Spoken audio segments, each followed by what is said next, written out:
Hello everybody, it's Maikito. I hope everybody's having a good day. Has had a good day so far. We have more Champions League games to go through. There's 4 games. Another one where it's like harder because the games in general are a lot closer than what they were in the group stage. So I really went through every single game, went through every single prop, really try to find ones that I like, ones that I thought you were getting good value on, and just ones that I feel confident to put in the video.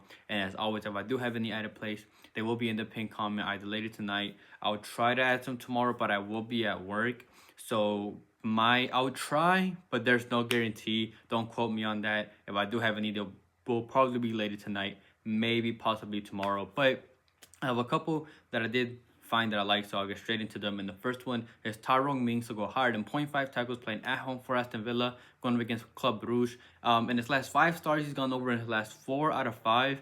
And the reason why his line is at 0.5 instead of just because usually never get a 0.5 tackle line for a center back, and when you do, it's usually at least at 1.5. And the reason why is because he's more of intercepting the ball instead of tackling the ball, but he still will tackle if needed, and he will in this first game. They played in the first leg. He went over this prop. He had one, and they actually also played in the group stage. He only played 66 minutes because he had a yellow card in the 25th minute and still went over with one. And Brugge is a team that tries to play possession when they can, and when they do have the ball, they're not a team that plays slow and tries to build from the back. Whenever they're attacking or when they have the ball, and they're controlling it in the opposition half, or at least try to. They're always trying to attack, and when they do attack, they attack through the middle. And where does he play? In the middle. So matchup-wise, it's great. There's a reason why he went over in the first 2 games.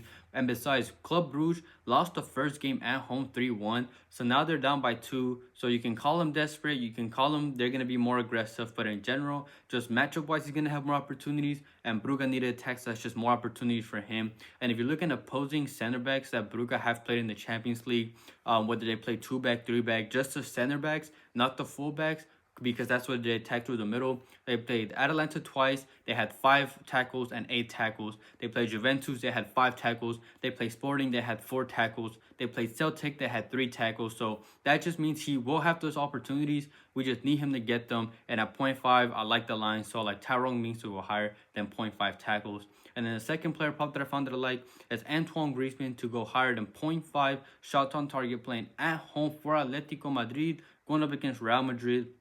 This one, more than anything, is a good call, but I like it. He's a big game player. You can play it safe if you want to and take his goblin at 1.5 shots.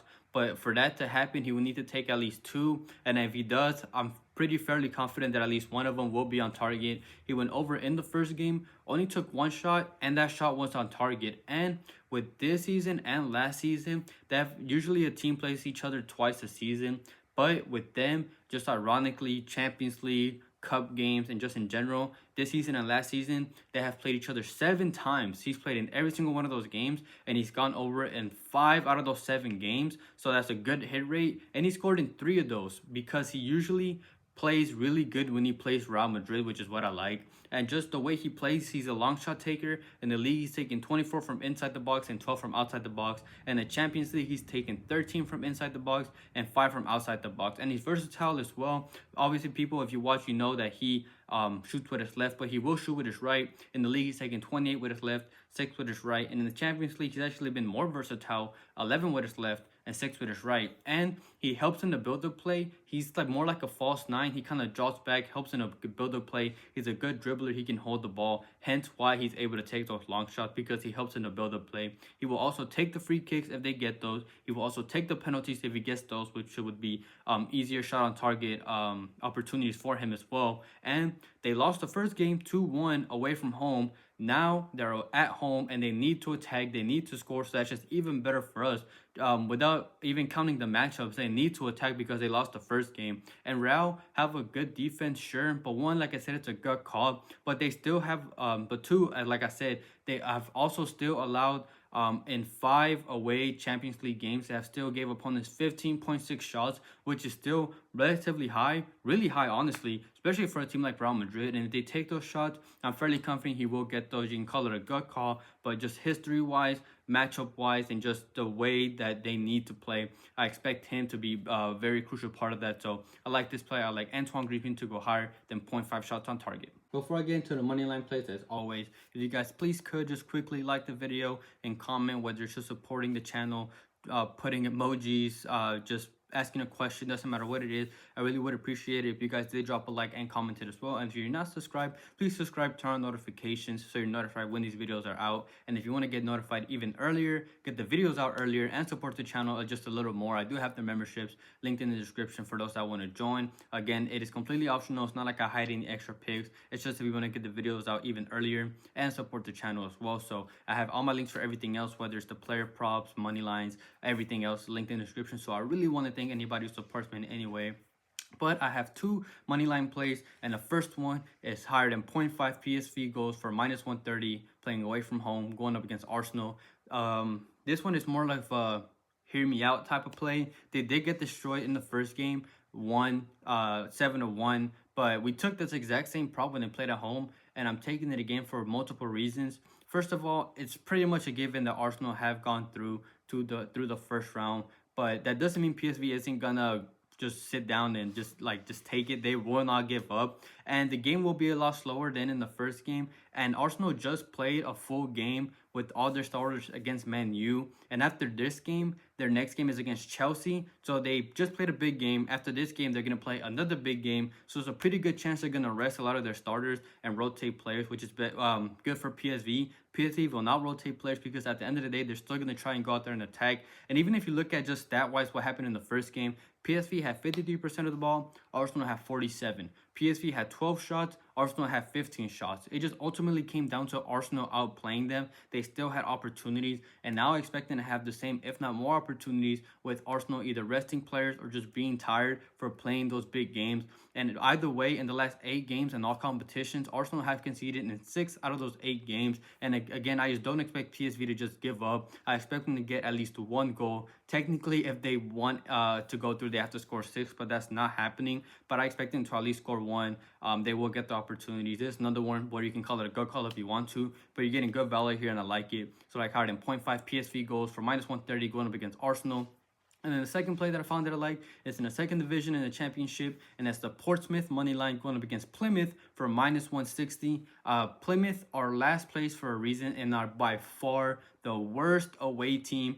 If you compare them at home compared to away, at home they have scored 30 goals, down all the way to 6 away in 18 games. So when they played at home, they average around 1.5 goals. When they play away, they score once every 3 games, but that's just completely horrible. And same thing when they concede goals. They've conceded 31 at home, and that goes up to 42 when they've played away. Again, they have not won a single game when they've played away. They have drawn 5 and lost 13. So do not see them winning. It's just whether Portsmouth can create the win. But the big reason also why I like this play as well is because Portsmouth's defense is just much better and excels when they've played at home. They have conceded 41 goals away, all the way down to only 16 at home in 18 games. So they convert or concede just a little less than a goal a game compared to 2 to 3 goals when they've played away. And they've won the last 4 out of 5 games, with the one that they didn't win being away from home. It's just whether they can convert that draw into a win. And Plymouth have converted 32% of the shots on target that they've taken, which is slightly below average. But I mentioned that because when they played at home, they take 4.3 shots on target, all the way down to only 1.8 away from home, which is really, really horrible. So they might not even get a chance to score with them playing horrible away from home and Portsmouth having a good defense when they played at home. I just like this. And Portsmouth are a little more clinical at 34%, but they go from only 2.7 shots on target away to where they're playing now at home at 4.4. So they will get the opportunities. They will score at least 1, could score 2, and it's just whether they can either score enough to outscore Plymouth or just score 1 and not concede against Plymouth in general. So they're good at attacking set pieces. They're good in the air, and obviously Plymouth are weak in everything, but they're really weak in the air as well. So matchup wise is great as well. And Portsmouth, whenever they're attacking, they're a team that are always constantly attacking. They're not going to play around the back, so they're going to be aggressive. They're going to be pushing Plymouth, and with Plymouth's horrible defense, I expect them to get the job done. So at home, I like this play, and you're getting good value honestly for minus 160. So like the Portsmouth money line going up against Plymouth. Thank you everybody for watching. quickly going over last video's picks. We were one away from sweeping again. The only one that missed was Burnley to win. I knew it was whether they can convert that draw into a win. They conceded a goal and they tied it, but they couldn't score that second, which was unfortunate. But we had Rafinha to take at least 3 shots. He took 3 exactly, so he pushed. We had Mkhitaryan to not get a goal or assist. That was relatively easy as well. He didn't get it, so that was good for us. And then we had Barcelona to win by 2. That came through. They won 3-1. And then they have one added play, which was De Vrij to get 49 passes.